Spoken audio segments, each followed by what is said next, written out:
The Spanish language. Where did it come from? Where is it now? If it really came from Spain, then how did it get all the way over here?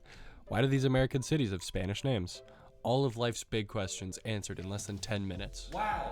Spanish is a language that came from Castilian, a rather old language which is part of the Indo-European language family, a family that produced some pretty niche languages that you may have heard of, like French, German, Hindi, English, and 441 other languages. As you can see from this graph that I stole from Wikipedia, the Castilians became a very dominant force in Spain, thus spreading their language throughout the country, leaving Leonese, Aragonese, Catalan, and Basque to now be endangered languages. Castilian developed and evolved into what we know now as modern-day Spanish. You can also see Spanish's best friend, Portuguese, evolving right alongside it on the Iberian Peninsula. That's what this peaceful land is called.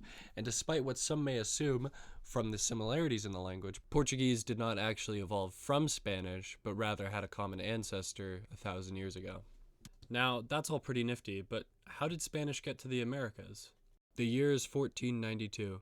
The Catholic monarchs of Spain find out that there are some Spanish people who are Jewish. They were deeply offended by this, so they devised a plan. Alright, you knuckleheads have to convert to Catholicism, or else we're gonna ship you off to India. No way, Jose. We aren't gonna change our religion willy-nilly like that. Okay.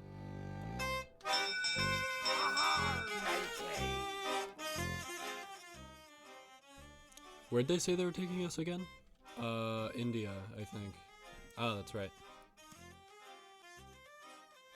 Spoiler alert, they didn't end up in India. You'll notice that modern-day India is not a Spanish-speaking country, and the reason for that is because super genius Christopher Columbus didn't know that there was two entire continents between Spain and India. Anyways, they colonized like almost all of North and South America, and you can see now why cities in the southwest of the United States have Spanish names. You may be wondering why this isn't the case for states closer to the center of the country, despite them also being part of the Spanish Empire. That's because this territory, the Louisiana Purchase, was controlled by France and was only ceded to the Spanish for about 50 years before being purchased by the United States.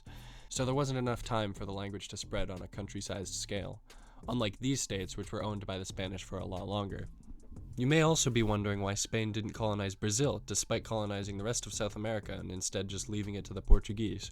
The answer is actually way funnier than I thought it would be. So in 1494, the Spanish and the Portuguese signed a treaty with each other called the Treaty of Tordesillas. It was a treaty where they agreed that Portugal could have this half of the planet and Spain could have the rest. Definitely a very ambitious goal. And you can see here on the border is the edge of Brazil. So Portugal was entitled to this colony before Spain. So yeah, anyways, that was the entire history of the Spanish language. No information was skipped or left out. You know everything now. Here are my sources.